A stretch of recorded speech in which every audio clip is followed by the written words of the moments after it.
Pronto. Está gravando. Pessoal, se eu esquecer de novo de gravar, por favor, me avisem. Obrigado, viu, Ana Beatriz? Foi pouca coisa que ficou aí sem gravar, mas não tem problema porque tá na apostila, né? É só pegar depois aí o pouquinho que ficou, que dá tranquilo, certo? Como eu estou acompanhando pela apostila, eu não estou vendo o que vocês estão escrevendo no chat, no chat.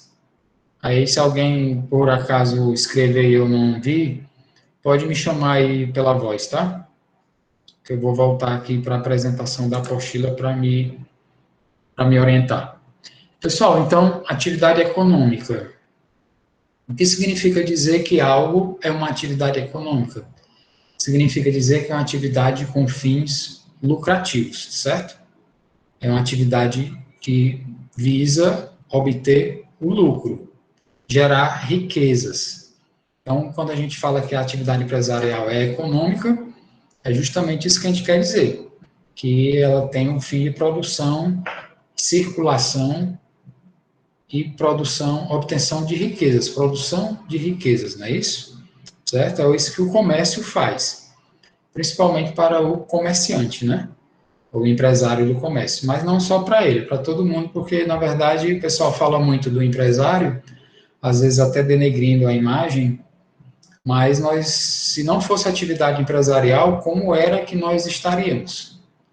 Se você precisasse comprar um celular e não existisse a figura do comerciante oferecendo esse celular em Mossoró, você ia se deslocar para a fábrica, lá em Manaus, lá, sei lá, onde é que se fabrica mais, ou no exterior, né? Se você quisesse comprar um carro aí, você ia se deslocar para a fábrica do carro, lá em São Paulo, lá em Minas Gerais, né? Então, realmente, a atividade empresarial, ela é muito importante, a comercial também, né? Características aí da atividade empresarial. Mediação, né, pessoal? Aqui a mediação, ela vai mais para a atividade empresarial comercial, né? Fins lucrativos. Existe alguma empresa sem fins lucrativos? Será, hein? Será que existe? O que vocês acham, pessoal?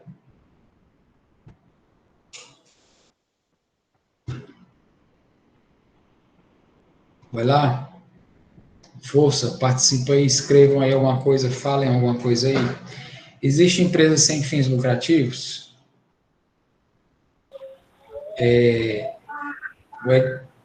Isso, o Edvan falou aí, e outra pessoa falou também. Ian acha que existe, né? Ah, pronto, Ian. Certo, você falou que existe, né? Justamente que eu perguntei isso para esclarecer, certo, Ian? Justamente, as ONGs, elas não são empresas, certo? As ONGs, elas têm que se registrar formalmente noutra categoria que não seja empresa. Elas serão, então, associações, certo? Ou fundações, mas empresas não, certo? Se uma ONG ela se registrar como empresa, aí fica difícil dizer que ela é uma ONG, né? Por quê? Porque qual é a característica da ONG? Não é uma organização não governamental que não busca o lucro, não é isso? Pelo menos teoricamente a ONG ela busca uma melhora de algum setor, de algum grupo de pessoas, de alguma atividade, mas não com fins lucrativos, né? Então, ONG, ela não é empresa. ONG, ela se registra como associações, ou fundações, ou sociedades civis, mas não empresas, tá certo? Então, se a ONG se registrar como empresa, ela é empresa. Ela já não, na minha opinião, ela não se encaixa mais como ONG. A não ser que diga para a mídia que é uma ONG, que é uma instituição, mas todas são instituições. Veja só, É ótimo você perguntar, porque aí a gente vai fazendo uma diferenciação que às vezes dá uma bagunçada, né? Por exemplo, a UFERSA é uma instituição? É. Um colégio do seu bairro é uma instituição? É. Uma empresa qualquer é uma instituição? É. Uma ONG é uma instituição? Sim. Uma igreja é uma instituição? Sim. Partido político? Sim. Tudo isso aí é instituição, certo? Só que algumas são de direito público, outras são de direito privado. Empresa é de direito privado, certo? As ONGs são instituições de direito privado e que se registram não como empresa, mas como associações ou então como fundações. Aí viram também instituições, mas instituições que não se encaixam como empresas, certo? Então, é instituição? É. Empresa é uma instituição? É. De direito privado, certo? A UFESA é uma instituição? É. Mas de direito público, ligada é uma autarquia, ligada ao Poder Executivo Federal. É uma instituição da administração pública indireta. Aí, Ian, o que acontece aí, que talvez você e muita gente misture, e é normal, é que no começo do estudo do direito, a gente mistura tudo. Empresa, com ONG, com cooperativa, com instituição, com as próprias instituições do poder público, a gente mistura com empresa, né? Então, dá uma misturada aí, isso é normal. Então, você não se preocupe muito com isso agora, porque você só. Isso aí é um negócio que demanda bastante estudo, tempo. Você vai aos poucos vendo vários exemplos e no decorrer do seu próprio curso de contábeis, você vai tendo contato com várias coisas, você vai começando a. Você vai começando, tá certo? Você vai começando a clarear isso aí na sua mente, tá certo? Então, não tente, assim, pensar muito agora nessa categorização, não, porque é muita coisa, são muitas categorias. Você vai endoidar e não vai conseguir no momento. Então, vamos aí aos poucos, tá certo? Olha só, vou só dar mais um exemplo aqui. Cooperativa, por exemplo. Cooperativa é empresa? Não, pessoal, cooperativa não é empresa. Ah, professor, está misturando tudo. Eu sei que mistura, mas é isso mesmo. Cooperativa é uma instituição de direito privado, né?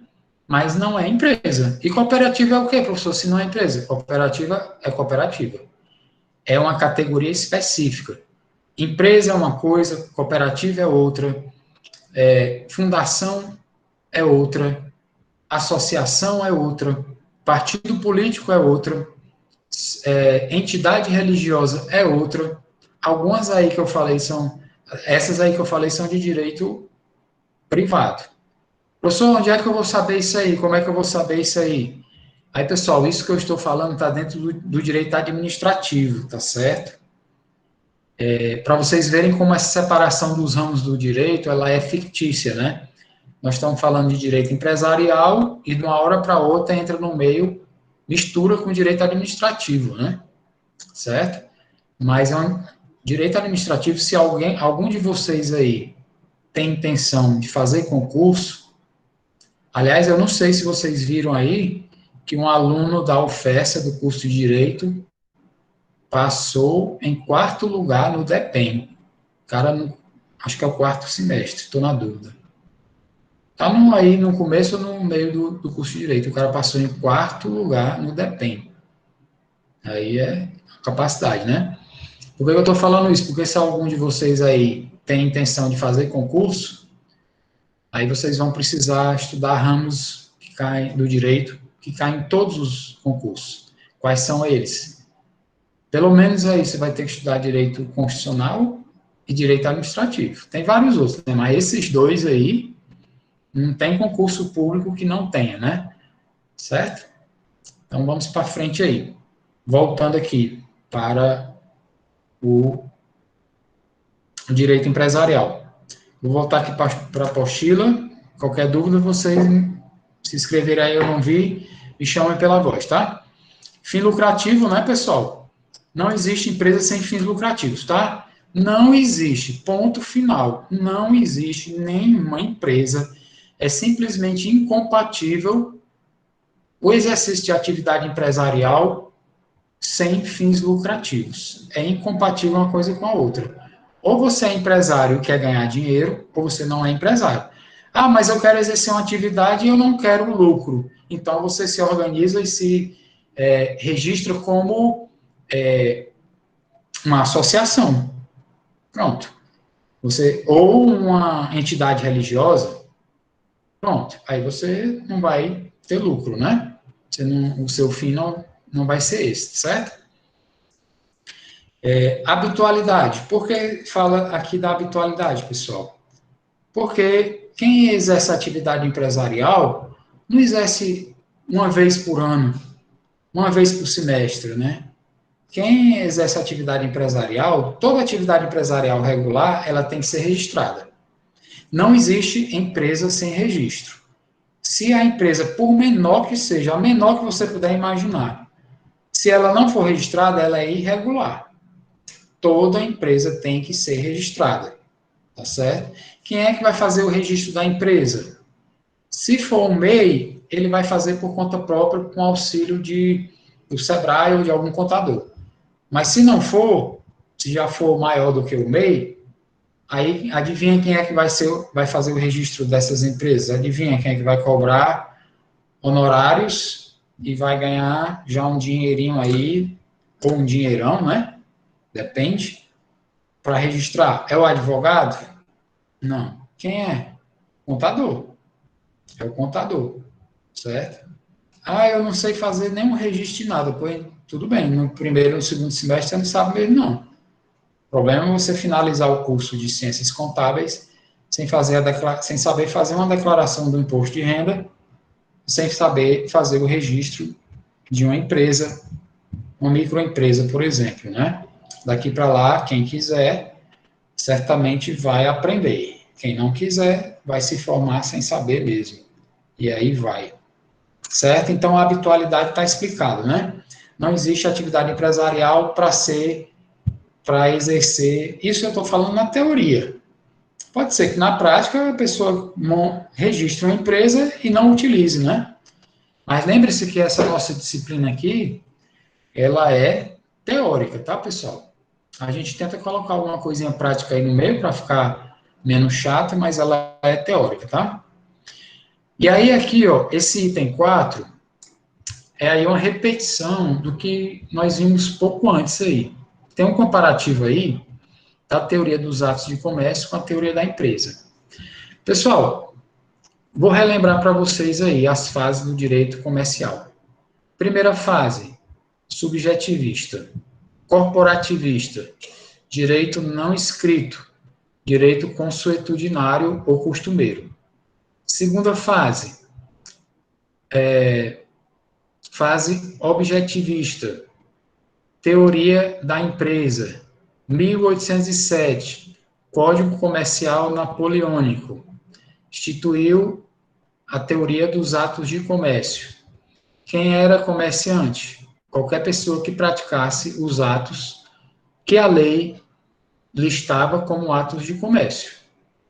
Na fase subjetivista, quem era comerciante? Só quem fosse aceito pelos comerciantes já estabelecidos. Ou seja, na primeira fase não era só cumprir a lei, até porque ela nem era escrita, né? Você tinha que pedir, pelo amor de Deus, fazer testes, pagar pedágios para poder exercer a atividade comercial. Aí Napoleão veio e organizou a desorganização.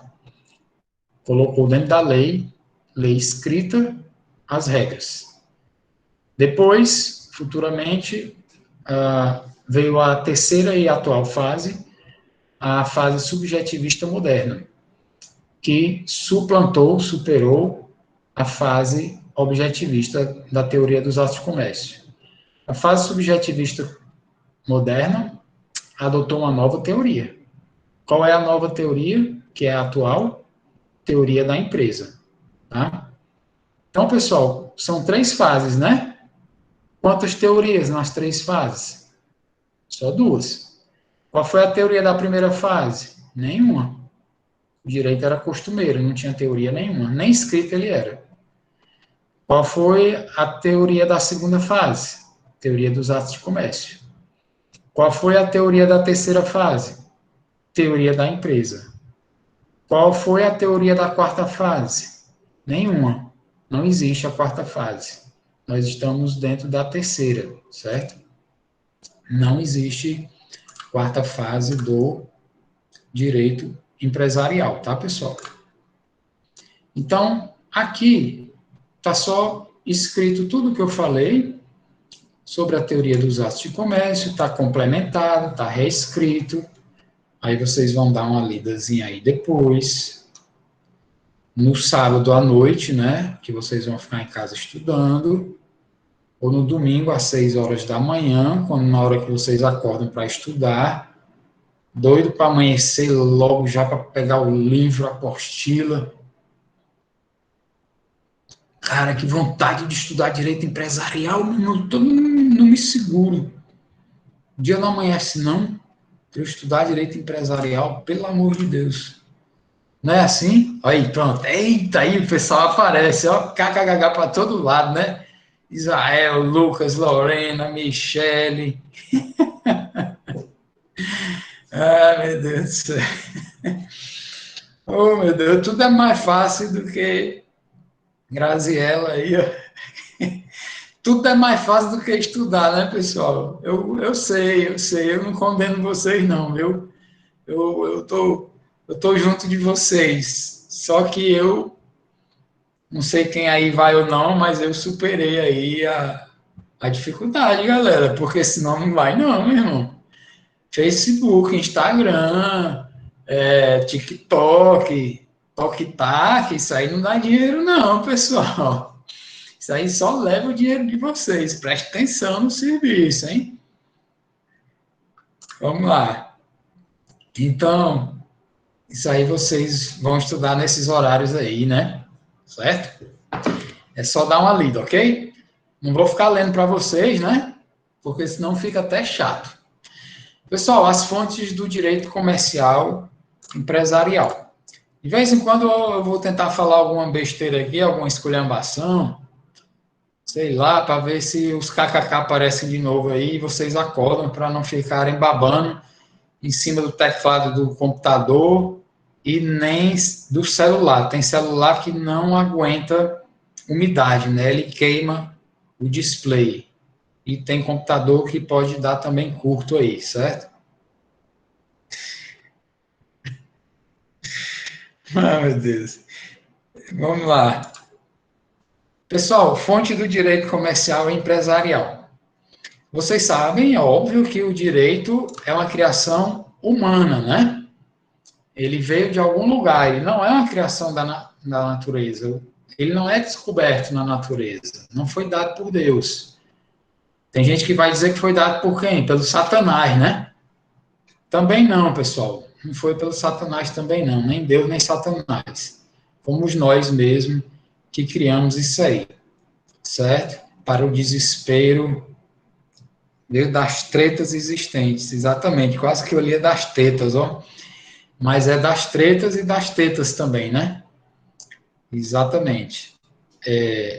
Então, pessoal, o direito empresarial, ele é uma criação humana, né? Para justamente, como falaram aí, resolver as tretas, inicialmente que tretas? De quem? Os comerciantes entre si. Deu muito certo, depois isso foi expandido para vários outros ramos e depois para tudo, né?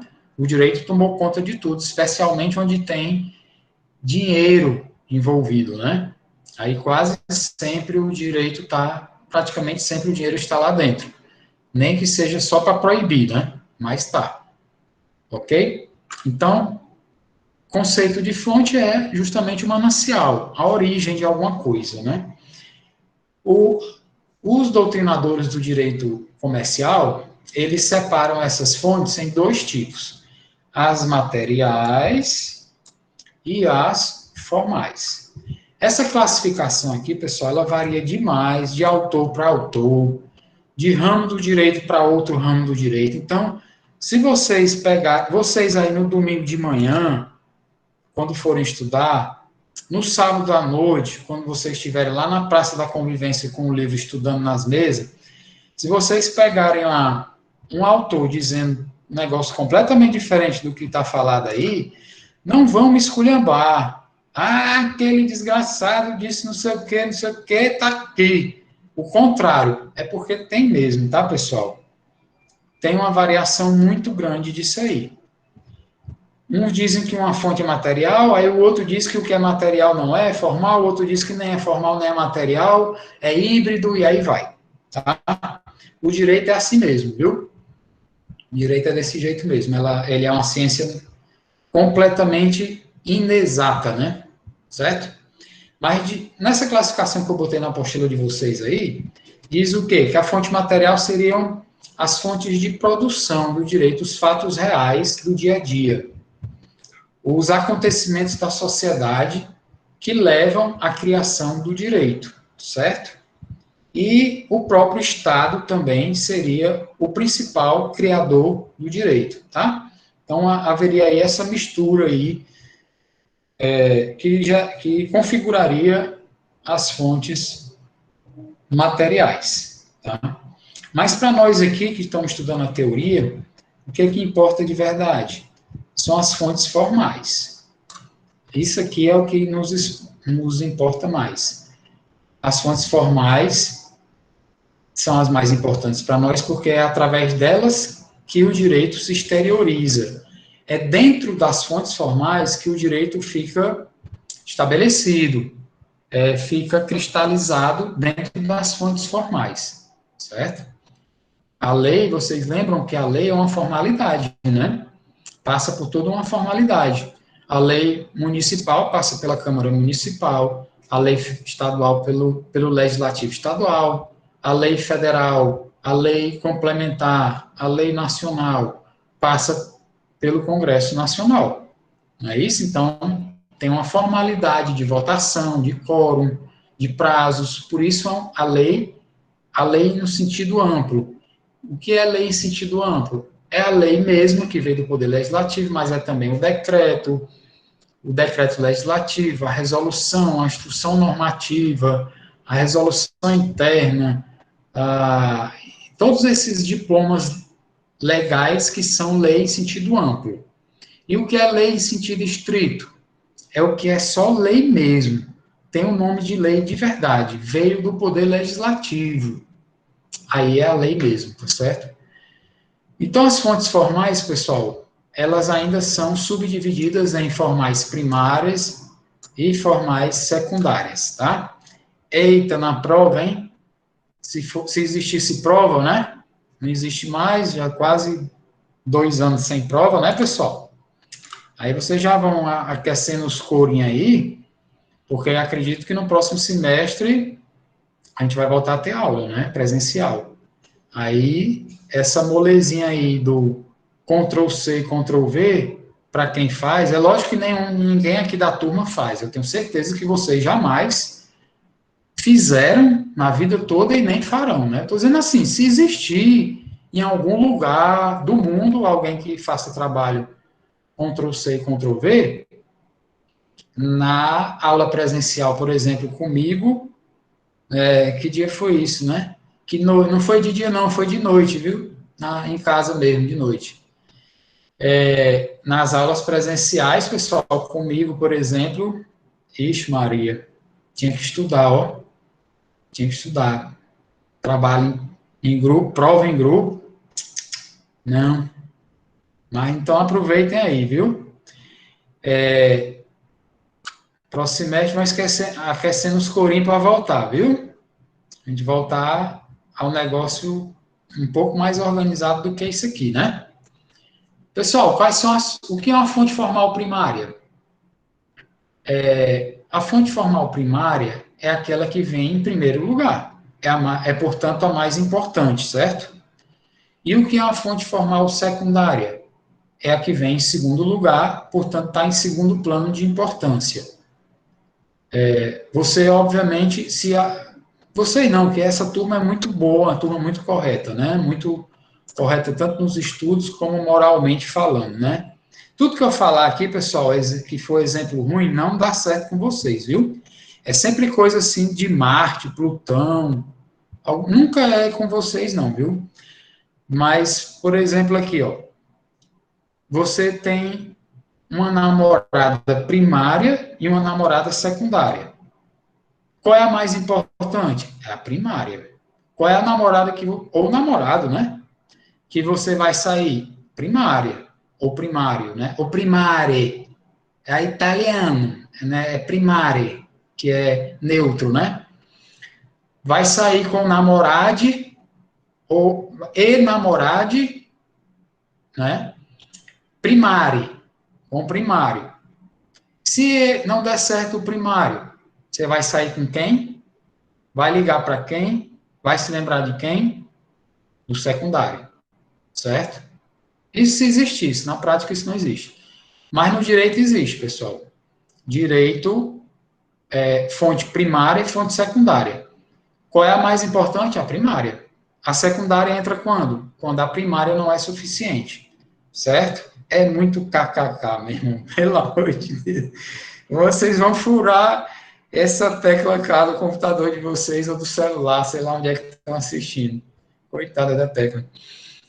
Então, aí vocês, com essa besterol aí, vocês não esquecem mais o que é primário e o que é secundário, né? Qual é a fonte primária do direito empresarial / comercial? Está aí na apostila, ó, a lei e os contratos. Então, pessoal, a lei de uma maneira geral e os contratos. Contrato é fonte de direito? Claro, pessoal. Claro, esquece nunca mais, né, Bárbara? Não esquece do exemplo, né? Não tem nada a ver com você, lógico, a realidade, né? Pessoal, eu começo a falar besteira aí, esqueço até aqui do conteúdo, eu me perco, tem que voltar aqui. Sim, a pergunta que eu fiz. E o bom é que vai ficar gravado aí, né? Mas não estou falando nada demais, não tem problema não, pode ficar gravado aí, não tem nenhuma criança aí, né? Pessoal, contrato é fonte de direito? É ou não é? Será que é? Será que não é? É sim. É. Mas por que contrato não é lei, professor? Como é que é fonte de direito? Pessoal, o contrato não é lei no sentido de que tenha vindo do poder público, mas o contrato é uma espécie de lei, sabe? Sabe que lei é? A lei entre as partes que assinaram o contrato. Aí, para aquelas partes, seja lá quantas forem, 2, 3, 4, 10, 1000, é lei sim. Entre elas, mas é lei. Tem que ser cumprido? Tem. Então, tem direito escrito dentro de um contrato? Tem. Não é lá que está dizendo os seus direitos, as suas obrigações? Então, contrato é fonte de direito. Agora, dentro das fontes primárias, que são a lei e o contrato, aí eu pergunto para vocês, o que é mais importante dentro das primárias? A lei ou o contrato? O que é mais importante? A lei ou o contrato? Embora as duas sejam primárias. A lei. O que acontece se um contrato... Exatamente, Esther. O que acontece se o contrato for contra a lei? Ele é taxado de quê? Abusivo, ilegal, cláusulas passíveis de anulação ou até plenamente nulas, né? Certo? Então, a lei está acima do contrato. A lei não pode, o contrato não pode ir contra a lei. Ah, mas eu assinei o contrato sabendo que era contra a lei. Tudo bem, você assina sabendo que é, porque às vezes a gente é obrigado a assinar, não tem opção, e depois de assinado você questiona. Questiona amigavelmente ou questiona judicialmente. Pessoal, e aí se você leu a lei, leu o contrato, leu a lei, o contrato, leu um, leu outro, leu um, leu outro, e ficou na dúvida para descobrir qual é o direito que se aplica. Se você ficou na dúvida, por exemplo, eu tenho uma obrigação ou não tenho? Eu tenho um direito ou não tenho? O que que aquela cláusula quer dizer? Aí você pode se socorrer das fontes secundárias. Aí você pode pesquisar o costume, né? Você pode pesquisar a doutrina, pode pesquisar a jurisprudência, pode utilizar a analogia e pode utilizar os princípios gerais do direito. Isso aqui tudo também é fonte do direito, só que secundária, bem lá no segundo plano. E o que é cada uma dessas aqui? Nós vamos ver, certo? Vamos ver. Ainda não. Então, vocês aguentem aí, a gente vai ver cada uma dessas aí. Vamos voltar aqui, ó, para as fontes formais primárias, que são o quê? A lei e o contrato, né? Especificamente a lei, pessoal. Qual é a maior lei do nosso ordenamento jurídico? É a nossa Constituição, né? É a lei maior, está acima de todas. Todas as outras têm que se coadunar, têm que se submeter à Constituição. Uma lei que não bate, não coincide com a Constituição Federal, ela é chamada de quê? De inconstitucional. Então, ela tem que ser revogada no todo ou na parte que é incompatível, certo? Na Constituição Federal, pessoal, a nossa Constituição ela é gigantesca, não é isso? Ela, ela é muito grande. A Constituição americana é bem pequenininha. A nossa é gigantesca. Dentro da Constituição, trata-se de tudo quanto é de assunto, né? De todos os ramos do direito tem dentro da Constituição. E o direito empresarial? Está dentro da Constituição alguma coisa? Está também.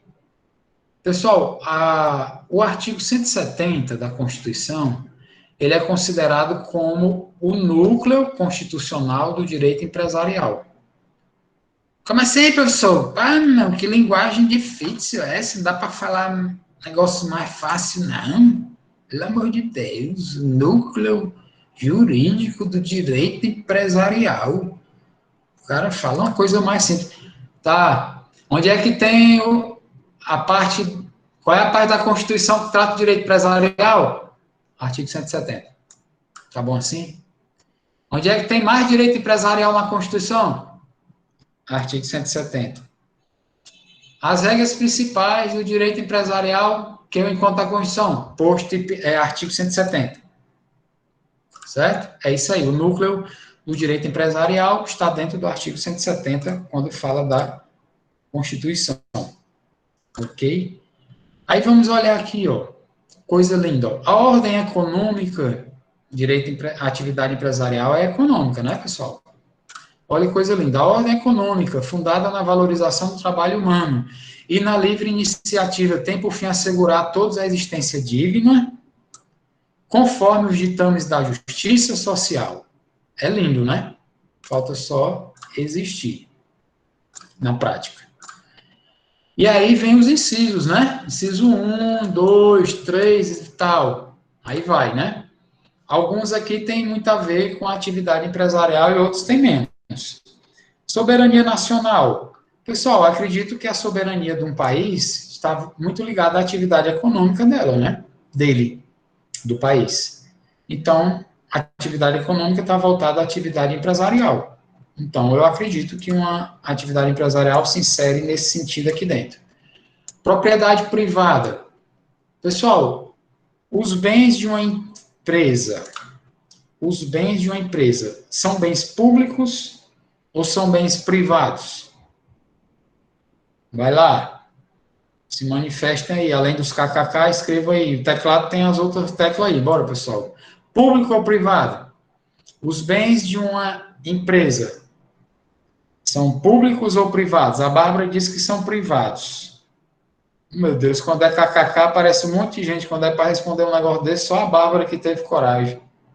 É uma tristeza, a Lorena também, Daniel, aí, povo corajoso. Valeu. Ué, O que aconteceu aqui?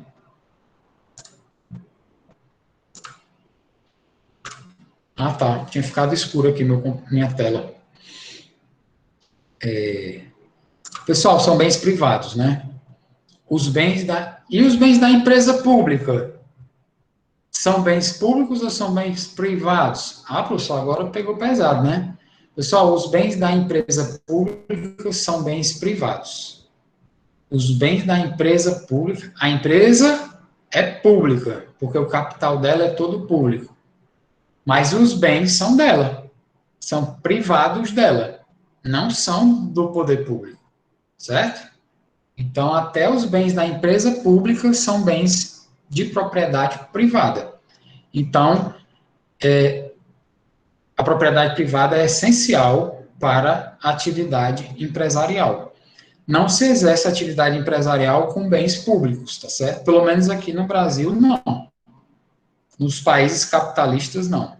Certo? Pode até ser que aí nos países socialistas ou comunistas exista essa misturada aí. Aqui não. Função social da propriedade tem a ver com atividade empresarial? Isso aqui tem. Por quê? Porque uma empresa, embora seja dona dos seus bens, ela não pode fazer tudo o que ela quiser com seus bens, porque ela tem que levar em conta o quê? A sociedade na qual ela se insere. Então, as empresas têm que seguir um conjunto de normas jurídicas de direito público que visam o interesse social, o interesse da sociedade. Então, a atividade empresarial se submete a um monte de regras aí, de vários ramos do direito, e algumas delas, várias delas, estão ligadas aí à sociedade e à função social da propriedade. Livre concorrência é a regra geral, né? É tanto que os cartéis são proibidos, né, pela legislação. Defesa do consumidor. A atividade empresarial, ela deve respeitar o consumidor.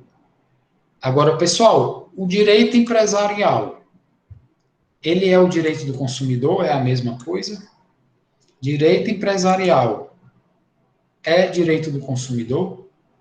Direito do consumidor é direito empresarial? Será, hein? É não, viu, pessoal? São dois ramos, exatamente. Ian. São dois ramos diferentes, tá, pessoal? São dois ramos diferentes. Você pode até misturar. Por que a gente tem a tendência a misturar? Ah, porque eu vou comprar na empresa. Então, eu estou comprando um bem para mim na empresa, é direito empresarial. É não. O direito consumidor, ele trata das atividades de consumo, justamente essa que eu falei. Você vai comprar um bem, você é consumidor, final, e vai comprar um celular numa empresa, qual é o direito que ele protege? É o direito empresarial ou é o direito do consumidor? É o direito do consumidor. Essa atividade que você fez, ela é regida pelo direito do consumidor ou ela é regida pelo direito empresarial? Ela é regida pelo direito do consumidor. E o professor, e o direito empresarial rege o quê, então? O direito empresarial rege principalmente as atividades entre as empresas e as atividades das empresas, da criação e do funcionamento delas. Ah, então, se uma empresa compra de outra empresa ou vende para outra, aí, teoricamente, é regido pelo direito empresarial. Isso. As regras de registro de uma empresa, para ela ser criada legalmente e funcionar, aí vai misturar de novo, né? Mas, teoricamente, seria direito empresarial. Professor, mas tem empresa que é consumidora. É verdade. Quando a empresa se vai comprar de outra para consumo dela mesma, como se fosse um consumidor final, uma pessoa física, aí ela também vai ser regida, protegida pelo direito do consumidor. Professor, é meio complicado isso, né? É um pouco. Não se preocupem com isso agora. Isso aí vocês vão estudando aí no sábado à noite, no domingo de manhã, na sexta noite. Amanhã, dia excelente para estudar, à noite. E o tempo vai ajudando vocês, tá? Desde que haja esforço, vocês vão, com o tempo, conseguindo isso aí. Defesa do meio ambiente, claro, né? Vocês lembram aí, por exemplo, o que foi que foi a Vale, né?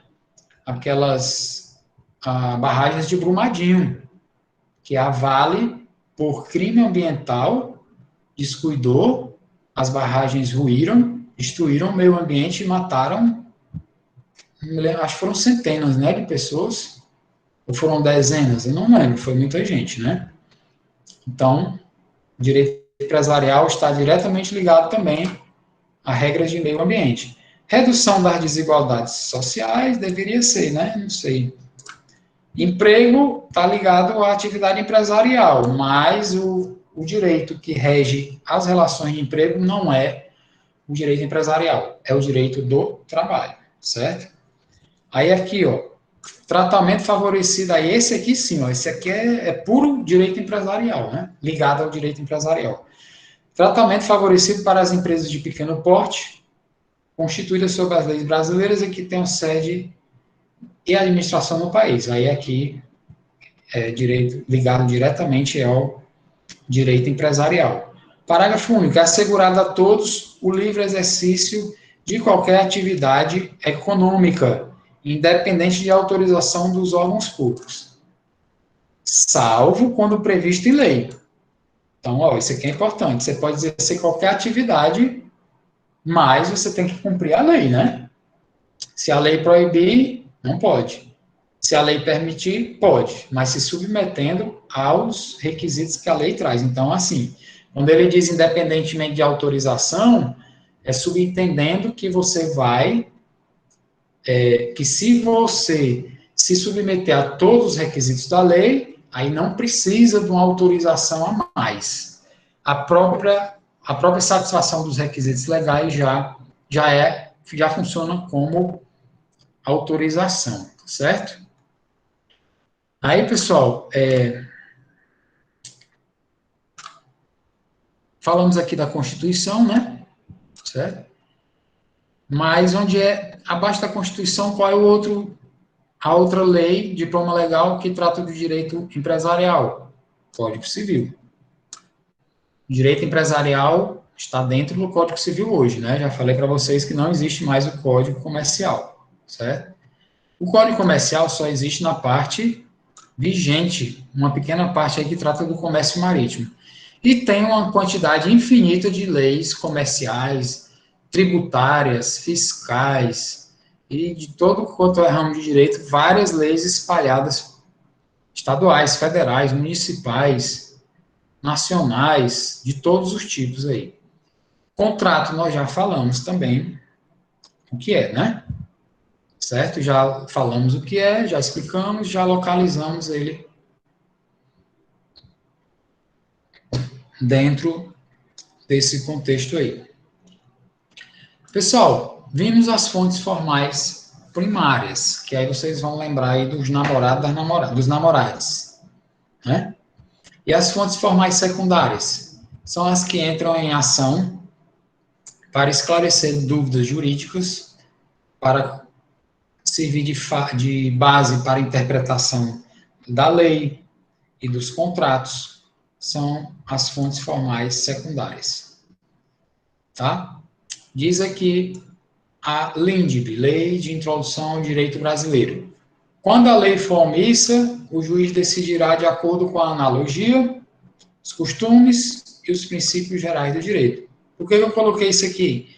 Porque o juiz tem que encontrar um jeito de decidir. Se a lei não for suficiente, for omissa, ele vai procurar as fontes secundárias, que são essas aqui, ó, tá? O que é analogia, pessoal? Analogia é uma técnica de integração do ordenamento jurídico. Porque o que é integração? O que é integrar? É tornar íntegro, completo, né? O que é leite integral, pessoal? Para vocês não esquecerem mais. O leite integral é o leite completo, né? Tem tudo. Gordura, açúcares, proteína e tudo mais, né? O que é o leite desnatado? É o leite que não é mais integral. Foi tirado dele a gordura, certo?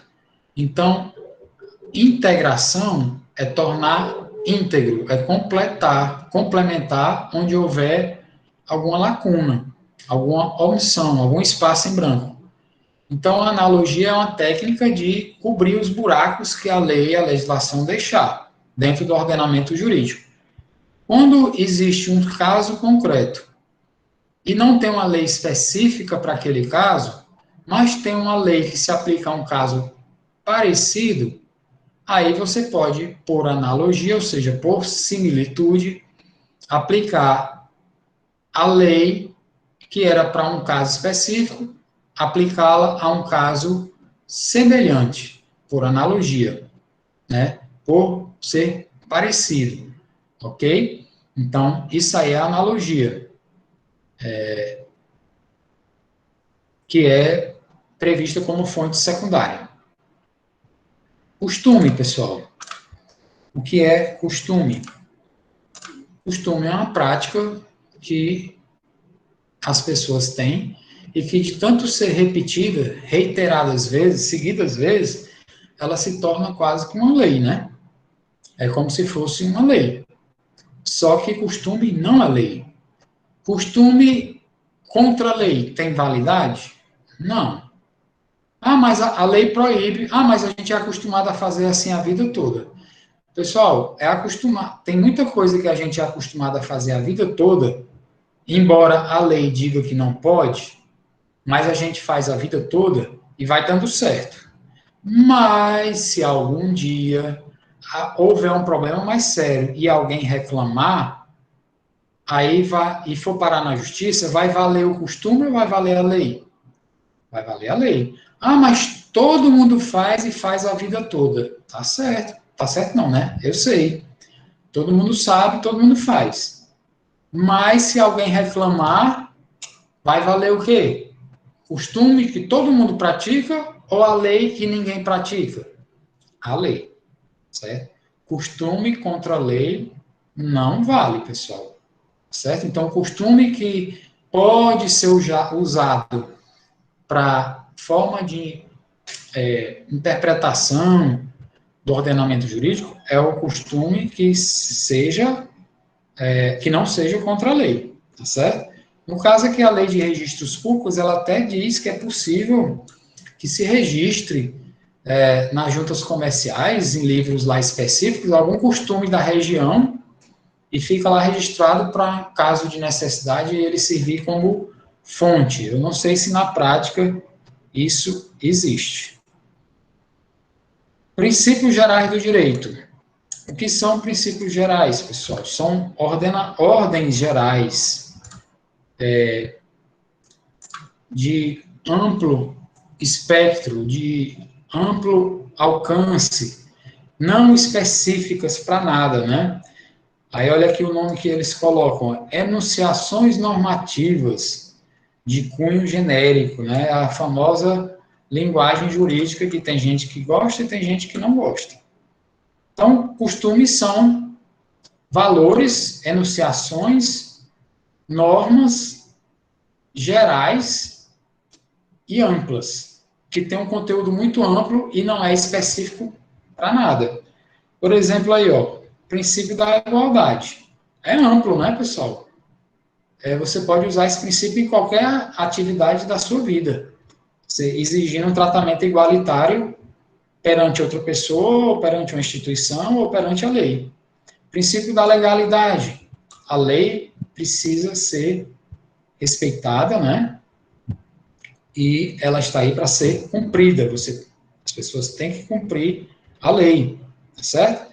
Então, princípios são essas enunciações genéricas que valem para muitas situações do direito. Jurisprudência, pessoal, o que é? Jurisprudência são as decisões repetidas dos tribunais que, de tanto se repetirem, terminam virando uma fonte de direito. Você já sabe o que é que o Tribunal de Justiça do Rio Grande do Norte pensa. Você já sabe que se você fizer determinado pedido lá no tribunal, ele vai negar porque negou todos os outros, ou ele vai acatar porque tem o costume de acatar. Então, a jurisprudência é a repetição das decisões dos juízes e tribunais, gerando, assim, um entendimento prévio, uma perspectiva do que pode ser esperado num pedido feito perante esse juiz ou tribunal. E doutrina? O que é doutrina? Doutrina é o conhecimento técnico que os estudiosos têm a respeito de determinado assunto. Existe doutrina de tudo, né? Doutrina religiosa, doutrina econômica, doutrina jurídica e assim por diante. Certo? E aí, pessoal, por hoje nós encerramos aqui. Acredito que já tem a gente aí babando já, né? Se é que ainda tem alguém aí. Alô, alô, alô. Olha aí, tem gente aí ainda, né? Certo. Pessoal, então, por hoje a gente finaliza aqui, tá certo? Alguém tem alguma dúvida aí? Alguém gostaria de perguntar ou falar alguma coisa antes da gente finalizar?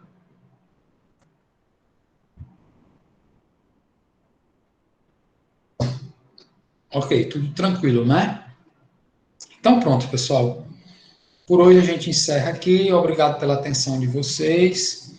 A aula vai em seguida lá para aquele canal que todo mundo assiste, aquele meu canal lá do YouTube, certo? Aí vocês depois ficam à vontade. Um abraço aí para todo mundo, boa noite, bom quase final de semana e na terça-feira, se Deus permitir, nós estaremos por aqui. Valeu, boa noite.